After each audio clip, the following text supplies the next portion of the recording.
位網友、各位高友，祝大家馬年幸運啊！馬到功成，馬上發財。各位網友、各位高友，祝大家馬年幸運啊！馬到功成，馬上發財。Hello，歡迎大家翻嚟沈大師嘅馬上致富。歡迎你 Savannah 啊！係咁咧就喺馬上致富咧，我哋當然希望再建立多個更加有建設性嘅頻道嚇。係咁啊，希望你嘅支持。咁但係咧，我哋首先要同大家講一聲咧，係因為今晚嘅節目咧，其實我哋中午嘅時候咧係錄播咗嘅。係咁點解咧？就因為小弟個球會咧大搞作，係有個即係週年晚會啊！哦，咁我哋每年咧都好多人一齊玩嘅。係十幾圍咁，我哋開心，每年都參加下比賽啊、唱歌啊、玩到盡興啦。咁所以咧，今晚變咗就唔可以做直播。咁但係我錄俾你大家去睇咧，都繼續希望大家千祈唔好吝嗇你嘅 emoji 啦，係俾 like 啦，同埋分享我哋同埋訂閱嚇。係最緊要咧就喺下邊留言，因為我哋咧一陣咧就會有啲問題咧想同大家交流下嘅喎，個互動啦，有個互動，非常有回報嘅互動嚟㗎。係大家留意我哋結尾嘅時候，好嘛？就同大家分享。係啦，好。嗱咁啊，今日簡單啲，我哋同大家睇5則新聞，就係關於我哋今日條題。點解會喺2個小時之內，黃志宏就喺天堂喺跌咗落去無間地獄地獄入邊。好，咁我哋先睇佢喺天堂嘅時候，係好。咁天堂咧就係咧啱啱咧一開波第一場，點解去天堂咧？就係因為佢贏咗，然之後就正式畢業啦。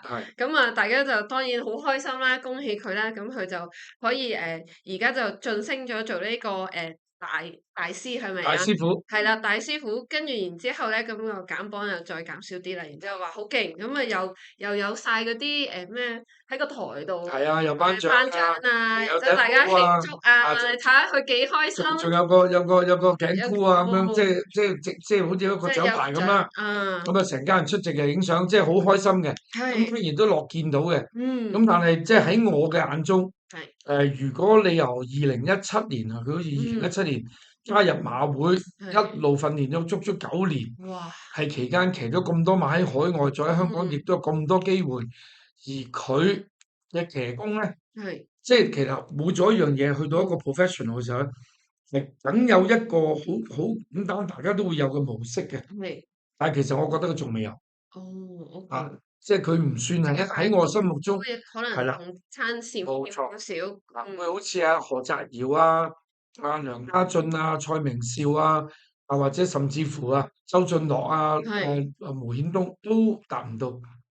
連鍾易禮都其實喺佢之上。咁我覺得佢應該如果想畢咗業，再更進一步。係啦，而仲可以生存啊，即係唔好畢業失業呢個真係全部都咁嘅。係啊。當啲香港健力士冇咗啲減磅，業就等於失業。好啦，4月有個袁幸堯，或者遲啲阿黃寶莉又出翻嚟，有2個分別咁多磅嘅10磅同7磅嘅女仔，咁你就真係冇運行噶啦。再加埋4月份莫雷拉，又翻嚟，係嚟就係方嘉柏。咁你諗下黃志宏嗰個前景幾咁複雜。好啦，當你諗住呢個好複雜嘅時候，突然之間去到第3場，就即刻咧就落到去呢個無間地獄啦。係啦，就係呢隻人心星啦。好，咁我又想問下，點解呢隻係無間地獄咧？大師有個嘢要分享。因為咧，佢跑完呢隻馬之後咧，喺接近完嘅時候，馬會嗰個受薪董事咧就行出嚟同記者講，就對於黃志宏喺處理呢隻馬嘅表現上邊，同埋佢接受方嘉柏嘅解釋，好似有好大嘅落差。即係佢執行嘅策騎指示，連方嘉柏直言係佢冇執行到嘅策騎指示。咁係一個好嚴重嘅事喎。嚴重嘅。咁而喺唔使聽方嘉柏講乜，亦都唔使聽黃志宏講乜。我哋就係淨係睇直路黃志宏。佢將嗰條韁繩放到鬆一鬆，收極都收唔到。我之前都話黃志宏初喺香港。我佢條韁繩頭成日都係擺嚟擺去，鬆病病，即係佢啲攞住自己，技巧冇，轉變咗啦。係咁佢係佢贏到畢業啦。係啊，點會突然之間騎一隻咁有機會嘅大熱門馬，然之間直到搲嚟搲去條韁繩執埋，你而家張相睇到啊，都仲係鬆嘅，其實係好危險。即係因為你冇即係如果控制好個車。我唔知你識唔識踩單車啊？係唔係好識。嗱，如果你踩單車嗰個 handlebar，係當然我轉右就轉右，轉左轉左。嗯你有冇試過？當你想轉右嘅時候，個軚有軚轉，個轆有轆唔喐，哦，因為佢扭唔實啊。係其實個韁繩就類似咁，佢如果咁樣鬆咗，危險係啦，啊！咁你有機會話你諗住轉個人個平衡諗住去啊，跟住隻馬冇跟住你去，你個平衡會有機會失咗啊。係其實係好危險嘅。而喺我睇咗幾十年馬，黃子華呢場馬冇得呃嘅，好有警覺。你有冇真係跑慢跑？係啊，其實馬會入邊都睇到嘅。不過而家咧，可能到時係話，可能你個判斷錯誤啦。係。如果呢件事發生喺80、90年代， OK，我相信你個牌冇咗啦。所以你立即可以轉去做騎慢都得啦，即係跌埋心水。即係個牌停完之後，你出嚟再想申請，係唔會發翻俾你。咁，我覺得有個神奇嘅位係咧，賽後報告其實佢有話，由於佢放長韁繩，所以佢喺直路冇足夠嘅控制力修正坐騎，然之後陷入一啲困難。咁但係佢冇解釋點解佢要放長嘅喎。就係唔想隻馬追出。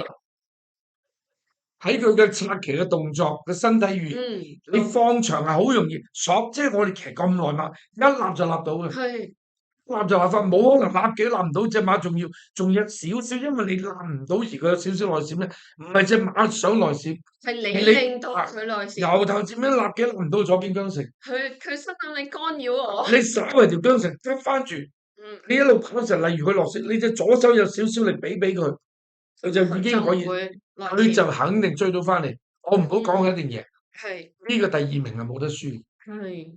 好，咁啊，睇下呢個言訊出嚟，阿黃志宏你點啦？最尾結果如何啦？咁嗱，我哋收到真係，我話俾你聽，阿 Sabrina，我收到好多馬迷嘅留言。佢話你即係咁樣一個榮譽，俾你媽媽爸爸喺度影咗相之後，跟住你亦都跟住當住你爸爸媽媽跑場咁嘅馬出嚟，情何以堪啊！真係咁我希望佢哋唔識睇啦嚇，咁亦都希望佢嗰個言訊出嚟冇事啦嚇，或者我哋多疑啫嚇。好啦，咁啊，另外咧就今日另一個重點新聞啦。就係到呢個莫雷拉。咁點解無端端講佢咧？就係因為佢就嚟翻嚟啦。咁我哋咧就有一位大聖先生咧就咁樣。大聖咧喺香港跑咗8年馬嘅。8年啊！佢係跑馬嗰時候，潘頓都唔知係乜。咁亦都係一個即係超級蠱惑嘅騎師。咁但係蠱惑人識睇蠱惑嘢。咁但係咧，佢咧就亦都點講咧？喺翻去澳洲咧，都入咗嗰個叫名人堂啊。咁呢啲好有水分嘅，即係你喺外邊跑到亂晒龍嘅，你人都覺得你古靈精怪，但係佢可以翻去之後攞名人堂嘅。咁但係佢嘅分析講莫雷拉喺騎功方面係獨到嘅，呢個值得大家分享啦。點樣睇個騎師騎馬好唔好？係佢點樣應該分析佢咧？就可以睇下呢度。就唔係用而家時下嗰啲喎。手氣好。有咩手風順啊？有咩咩嗰個走位好啊，韁繩好啊，車輪邊唔係咁樣睇嘅。我睇人哋呢啲即係殿堂級嘅騎師點樣去評價啊？咁咧佢就話莫雷拉嘅天賦咧，在於駕駛賽區，佢咧就講究呢個平衡啦、節奏，事實嚟嘅。節奏引導馬匹以正確嘅步伐進行。嗱呢個咧要解釋下，因為佢中文同英文，因為我哋係睇英文嘅。佢呢個係翻譯嚟嘅。跟住我見到個中文咁，我用中文啦。好。佢個正確步伐嘅意思係，佢可以幫隻馬換到腳嘅。即係出左右腳嗰啲，佢邊度時候要出翻正腳，佢係引導到隻馬做到嘅。咁咧就等隻坐騎咧可以好自然咁樣奔馳，然之後揾到最佳嘅步幅。咁咧當佢策騎嘅時候咧，咁隻馬咧就會係放鬆咧，好穩步咁樣向前。而佢催策嘅時候咧，隻馬咧亦都會好奮力咁樣去追贏其他騎師嘅。咁咧佢就話我觀摩咗佢啲每場賽事嘅每個馬匹，再記錄佢嘅策騎失誤，譬如唔同嘅錯誤啦、判斷失當啦，或者佢個騎師斷信機會嘅時刻咧，佢就發現咧莫雷拉喺香港首個完整賽季入邊咧，成年淨係犯咗2次失誤咁樣。咁啊，首先咧，即係呢啲嘢聽唔聽都冇所謂。係後半你信一個騎師，佢睇第個騎師睇足佢1年嘅未？即係有幾多場啊？係啦，即係佢嘅失誤少係真嘅。咁而後期佢同馬會因為可能某啲原因佢唔想再執呢類咁樣嘅工作嘅時候，咁啊當然大家就產生好多啦。咁矛盾入到，咁我咪行咯。好啦，咁啊經過返工，我諗有力人士嘅周旋，咁亦都可以到馬會可以重新發翻個牌俾佢哋做主帥 reject 咗佢㗎。哦，係啊。咁臨走嗰時搞得非常唔愉快，佢仲要停佢賽㗎。嗯。咁而家咁翻到嚟，咁當然啦，佢而家仲要留條尾巴嘅。係。要翻嚟之後接受呢個醫生嘅測試。OK。個體檢，即係好似做翻工一樣啫嘛。覆晒你有係啦，啲咩？通過咗先要發呢個牌俾你㗎嚇。嗯。咁但係我相信應該冇問題嘅。係。咁啊，大聖就唔係淨係講佢嘅，大聖亦都有講阿潘頓嘅。咁啊，至於佢點樣講潘頓咧，我就留下一集同大家講。大家分享。咁亦都講得非常好。佢將兩個騎師，即係佢話而家香港最 top 嘅兩個騎師啦。咁點樣去比較佢哋嘅騎術？潘頓嗰個咧，我就下一次同大家講，就唔係話車輪邊又咩韁繩好啲又手風順手風唔順，冇呢樣嘢嘅。即係我哋睇一個運動員，佢跑步只有風逆風同順風嘅啫，唔會手風順唔順，腳風順唔順噶嘛，係嘛？睇就有啫。每日都訓練咗自己嚟就應付呢場賽事。哇！佢每一刻聽個槍聲，即係已經係練到幾秒幾秒係千分之一秒咁樣衝出，係啦，就可以起步。冇錯，賺到呢千分一就賺到千分一，係嘛？只有咁啊，唔會話哇！我今日腳風唔係好順，冇呢樣嘢嘅。嗱咁啊。咁啱啱講完莫雷拉啦，好啦，我哋就想同大家玩呢個遊戲。嗱，你覺得莫雷拉翻嚟嗱？我哋而家暫時淨係講係方家柏馬房喺入邊，而家方家柏有71隻馬，係71隻馬，71隻。你估計由4月7號莫雷拉開始上陣嚟到馬季結束7月中，佢可以贏到幾多隻方家柏㗎嘛？我淨係想你俾1隻就得啦。O.K. 即係一個數字。係啦，你盡量寫一隻馬嗱，例如信心星、例如平凡騎士，咩共享富裕風裕飛龍在天、有形威馳咁樣嗱，呢啲你就寫一隻就得啦。你覺得佢會贏到嘅？佢會方家柏呢隻馬，因為主帥意思咧，佢係100%佢揀先嘅，馬房入邊嘅馬佢揀先。咁但係方家柏都話，如果出邊有馬房想佢效力，只要我哋嘅馬。即係衝突咁，未必有實力嗰啲，會放佢。OK。我淨係計方家柏，好嘛？